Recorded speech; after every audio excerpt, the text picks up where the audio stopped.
देखिए, ये जो गवर्नमेंट एनडीए की गवर्नमेंट जिसको चंद्रबाबू नायडू, नीतीश कुमार, चिराग पासवान और जयंत चौधरी सपोर्ट कर रहे हैं, ये वक्फ बिल अनकॉन्स्टिट्यूशनल है। ये वक्फ बिल आर्टिकल 14, आर्टिकल 25, 26, 29 का ग्रेव वायलेशन है। ये वक्फ बिल नहीं है, बल्कि ये वक्फ बर्बाद बिल है ये। और अगर चंद्रबाबू नायडू, नीतीश कुमार, चिराग पासवान, जयंत चौधरी इसकी तायीद करेंगे तो वो अपने पॉलिटिकल रीजंस की वजह से या जो भी उनके है नैरो रीजन तायीद कर रहे हैं नरेंद्र मोदी सरकार की, ये बात साबित हो जाएगी कि वो मुसलमानों की मस्जिदों को, दरगाहों को, खानखाहों को, इवैक्यू वक्फ प्रॉपर्टीज को और लिमिटेशन एक्ट अप्लाई करेंगे तो एनक्रोचर्स को रिवॉर्ड करेगी। तो वो उसकी ये सपोर्ट कर रहे हैं। उनको ये देखना चाहिए कि ये सपोर्ट तो कर रहे हैं, मगर क्या आप 5 साल के बाद जब जाएंगे जनता के पास, क्या जवाब देंगे उनको? अब तो बिहार का चुनाव भी है। तो ये अनकॉन्स्टिट्यूशनल। एक बात समझिए, वक्फ बाय यूजर सरकार निकाल रही है। हिंदू धर्म में mud by user, temple by user allowed है, तो यहां पर क्यों अलाउ नहीं कर रहे आप? हिंदू एंडोमेंट बोर्ड में कोई नॉन हिंदू मेंबर नहीं बन सकता, तो यहां पर आप नॉन मुस्लिम को क्यों बना रहे हैं? तीसरी बात यह है कि एंडोमेंट का जो ट्राइब्यूनल है उसका डिसीजन के खिलाफ आप रिव्यू डालते हैं, यहां पर आप कह रहे हैं कि उसको अपील करेंगे। हिंदू एंडोमेंट बोर्ड में कमिश्नर, कोई भी हिंदू एंडोमेंट कमिश्नर कोई प्रॉपर्टी को डिक्लेयर कर सकता है एज अ हिंदू धर्म की प्रॉपर्टी। कलेक्टर का कोई रोल नहीं हिंदू एंडोमेंट बोर्ड में, क्यों कलेक्टर को लेकर आ रहे हैं आप? तो ये सब जो चीजें कर रहे हैं ना, एक ही मकसद है, मुसलमानों से नफरत और इस देश में हिंदुत्व की आइडियोलॉजी के तहत ये एक प्रोजेक्ट है जिससे मुसलमानों को उनके रिलीजन से दूर करना, रिलीजियस प्रॉपर्टीज को छीन लेना। हमारा डिमांड एक ही है कि जो चीजें हिंदू धर्म के लिए, एंडोमेंट बोर्ड के लिए सही है, यहां पर गलत कैसे हो रही है? वो जो सिख गुरुद्वारा प्रबंधक कमेटी में कोई नॉन सिख मेंबर नहीं बन सकता, तो यहां पर कैसा कोई नॉन मुस्लिम बनेगा? ये बात आपको समझने की जरूरत है। आर्टिकल 25, 26, 29, 14 का ग्रेव वायलेशन है। इनको सोचना चाहिए चंद्रबाबू नायडू को। अभी वक्त है उनके पास है, सोचना चाहिए कि आप क्या बर्बाद करने का पूरा सहूलत दे रहे हैं बीजेपी को आप। Sir, Yogi Adityanath is saying that the Waqf is need of an hour. Any good thing is opposed by Congress and opposition parties alike. See, you are not asking me the full what he said. What he said is that the Waqf board will declare any property as Waqf, right? Does this man he is the chief minister of a largest state of our India? How is a property declared as Waqf?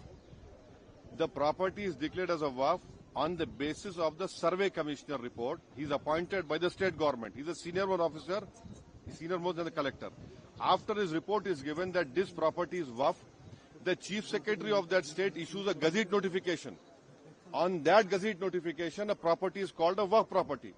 Now, is he saying that the gazette notification UP are all false? How can he say that? When it is a gazette notification of state government, the government is always in a continuous form. He's completely lying. These are all Waqf properties which a gazette notification is issued by the state government. On the basis of the state government, one property becomes a Waqf. You want to destroy Muslim property, you want to create disputes of masjids and mandirs, you want to create more social disharmony, then do it. It will be your responsibility. Sir Yogi वाला हिंदी भी sir छोटा सा। अरे क्या पूछ, सवाल तो पूछ लीजिए। योगी जी ने कहा योगी आदित्यनाथ का है कि किसी भी सही चीज का देखिए, योगी आदित्यनाथ ने ये भी कहा, जो आप लोग डर के नहीं पूछ रहे हैं, वो ये है कि उन्होंने कहा कि कोई भी प्रॉपर्टी को वक्फ डिक्लेयर करता है वक्फ बोर्ड। झूठ बोल रहे हैं। वक्फ प्रॉपर्टी कैसे बनती है? एक सर्वे कमिश्नर जो स्टेट गवर्नमेंट में कलेक्टर से सीनियर होता है, वो सर्वे करता है, ऑब्जेक्शन कॉल फॉर करता है, उसके बाद रिपोर्ट देता है चीफ सेक्रेटरी को, और चीफ सेक्रेटरी उस बुनियाद पर एक गजट नोटिफिकेशन इशू करते हैं, और उस बुनियाद पर, गजट नोटिफिकेशन की बुनियाद पर वो प्रॉपर्टी वक्फ कहलाती है। अब आप ये कह रहे हैं कि कोई प्रॉपर्टी वक्फ डिक्लेयर करते? क्या उत्तर प्रदेश में जितने गजट नोटिफिकेशन है, चाहे सुन्नी वक्फ बोर्ड के हो, शिया वक्फ बोर्ड के हो, उनको मानना चाहिए ना। गवर्नमेंट तो आती जाती रहती है, गवर्नमेंट हमेशा कंटिन्यूस फॉर्म में रहती है, पार्टीज पावर में नहीं रहती हैं। तो योगी आदित्यनाथ ये झूठ बोल रहे हैं, और ये चाहते ये हैं कि मस्जिद के झगड़े शुरू हो जाए, वहां पर कोई जाकर पिटीशन डाल दे सरकार को कि भाई यहां पर मस्जिद नहीं थी। इस बिल में मैं फिर से कह रहा हूं, इसमें पावर जितने हैं कि कलेक्टर अगर इंक्वायरी ऑर्डर करेगा किसी वक्फ प्रॉपर्टी की तो इंक्वायरी खत्म ही नहीं करेगा कलेक्टर, जब इंक्वायरी ऑर्डर करेगा तो वक्फ प्रॉपर्टी नहीं रहेगी। तो ये वक्फ की जायदादों को छीनने के लिए मोदी सरकार ये बिल को ला रही है। कोई वक्फ की प्रॉपर्टी का इसमें हिफाजत नहीं होगी, ना उसका रेवेन्यू में इजाफा होगा। आप 12 साल आप लिमिटेशन ना अप्लाई कर रहे हैं, क्यों अप्लाई कर रहे हैं लिमिटेशन? हिंदू धर्म के ऊपर लिमिटेशन अप्लाई नहीं होता, तो जो एनक्रोचर 12 साल से ओनर बन जाएगा वो ओनर बन जाएगा ना। अब ये बताइए कौन सा काम कर रहे हैं आप कौन सा प्रॉपर्टी बचा रहे हैं? ये पार्लियामेंट सामने मस्जिद है, आप वक्फ बाय यूजर निकाल के कह रहे हैं जहां डिस्प्यूट गवर्नमेंट होगा, डिस्प्यूट होगा ये गवर्नमेंट प्रॉपर्टी होगी। दिल्ली एलडीओ कहती है ये मस्जिद जो है हमारी है। कल कलेक्टर को आप पावर्स दे रहे हैं, गवर्नमेंट के ऑर्डर पे बोलेगा ये मस्जिद गवर्नमेंट प्रॉपर्टी, मस्जिद बंद हो जाएगी। फिर ये हम एग्जाम्पल दे रहे हैं आपको। अब इसका गवर्नमेंट कैसा इसका रद्द करेगी? और फिर इनके जो चमचे हैं दुम छल्ले, एक अजमेर दरगाह के वो कौन है, वो दीवान का बेटा है। देखिए ख्वाजा एक्ट के तहत वो दीवान गवर्नमेंट का एम्प्लॉय है, नौकर है वो गवर्नमेंट का, और आप लोग लिखते नहीं है, बोलते नहीं। उसको हर साल एक कोर्ट का, हाई कोर्ट के जजमेंट से उसको साल में 1.5 करोड़ रुपए मिलते हैं। वो बताए, वो दीवान का बेटा कि भैया दीवान बताए कि कितना उन्होंने मुस्लिम महिलाओं के लिए, मुस्लिम बेवा महिलाओं के लिए, मुस्लिम यतीम बच्चों के लिए उन्होंने कौन सा मदद की। और उसका तो कोई वक्फ भी नहीं है। उनका कौन सा वक्फ है बताइए? उनका तो वक्फ ही नहीं है।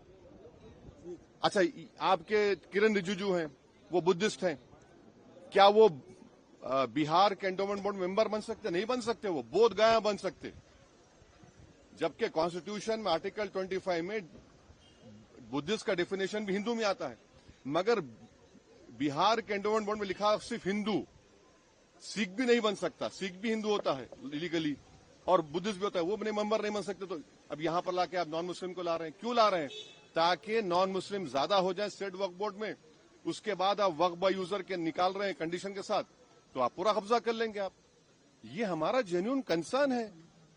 ये कोई वक्फ को बचाने के लिए, वक्फ को इम्प्रूवमेंट कर नहीं लाया जा रहा है। मुसलमानों से मस्जिदों को छीनने के लिए, दरगाहों को छीनने के लिए कानून ला रहे हैं। लेकिन पाल साहब का लेकिन पाल जी का कहना है कि इसमें कलेक्टर को पावर है ही नहीं। कौन कह रहे हैं?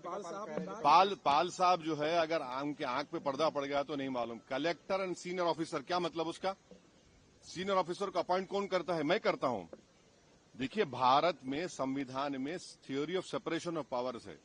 कलेक्टर एंड सीनियर ऑफिसर जो होता है is appointed by the executive. क्या कोई भी अपने केस में जज बन सकता है? बताइए आप। नहीं बन सकता है ना। वो बोलते नहीं है सच्चाई। वो उनको मंत्री बनने का इतना शौक है कि बके जा रहा हूं जुनू में, क्या क्या मामला वो है उनका। हम जितने भी पॉइंट्स यहां पर रेस करे हैं, आप जाकर वो बिल उठाकर पढ़िए। हम कोई सिर्फ एक वहम फैलाने के लिए, डर फैलाने के नहीं, पर सच्चाई को आपको बता रहे हैं। भाई आप बताइए कि वक्फ बाय यूजर को आप ये कह रहे हैं कि आप एक सेक्शन में कह रहे हैं कि जो ये प्रोस्पेक्टिव होगा, रेट्रोस्पेक्टिव होगा। फिर आपने कंडीशन क्यों लगाया कि अगर डिस्प्यूट होगा तो वक्फ बाय यूजर नहीं होगा, और गवर्नमेंट प्रॉपर्टी तो वक्फ बाय यूजर नहीं होगा? आज मैं वक्फ बाय यूजर हूं, इस्तेमाल कर रहा हूं चीज को, फर्ज करिए इस चीज को, और आप कल आप कह रहे हैं डिस्प्यूट और गवर्नमेंट प्रॉपर्टी होगा, तो क्या मतलब? फिर आपका सेक्शन 36 क्या बोल रहा है? आप उसमें कह रहे हैं कि नहीं कोई जरूरत ही नहीं है, आप कर लीजिए। भाई, जो हिंदू धर्म में जो चीजें आप अलाउ कर रहे हैं, वो मुस्लिम धर्म में क्यों नहीं करना चाह रहे आप? हमारा सवाल यही है, बताइए ना, क्यों नहीं करना चाह रहे आप? क्यों नहीं करना चाह रहे? सर, योगी जी कह रहे हैं कि सड़क नमाज पढ़ने की जगह नहीं है। हाँ, सड़क नमाज पढ़ने की जगह। हाँ, तो फिर सुनिए, हेलीकॉप्टर से फूल बरसाना वो अलाउड है। कांवड़ यात्रा चलती है। हाँ, अभी आरएसएस की परेड हुई, रोड पे हो रही है, हवा में उड़ के कर रहे हैं वो लोग। हाँ, उन्होंने कहा कि हिंदू जिस तरह। हाँ, तो हम चलिए, हमको रोड पे करने दीजिए। हाँ, अरे हमको भी रोड पे करने दीजिए ना। जब आप कांवड़ यात्रा को इतने दिन चलाते हैं, जब हर धर्म का फेस्टिवल रोड पे होता है और उससे किसी को तकलीफ नहीं है, फिर मुस्लिम धर्म से क्यों तकलीफ हो रही भाई आपको? हाँ, तो हाँ ठीक है, वो कितने लोग उससे कितने लोग जख्मी हुए, कितने लोग मर गए, वो तो नहीं बता रहे हैं ना। ٹھیک ہے، اچھا ہوا بھائی آپ مہاکمبھ کیے، مگر اس کا یہ مطلب تو نہیں ہے کہ یہ اس دیش کا ایک ہی ریلیجن ہوگا. کیا اس دیش کا ایک ریلیجن ہے؟ بتائیے. اس دیش کی خوبصورتی اس کا پلورلزم ڈائیورسٹی ہے. اس دیش کا کوئی ریلیجن ہے ہی نہیں. یہ دیش سب ریلیجن کو سیلیبریٹ کرتا ہے، اور جو نہیں مانتا کسی بھگوان اللہ کو اس کو بھی سیلیبریٹ کرتا ہے. آپ تو ایک آئیڈیالوجی کی بات کر رہے ہیں آپ، اور وہ آئیڈیالوجی RSS کی آئیڈیالوجی ہے جو سمویدھان سے ٹکراتی ہے.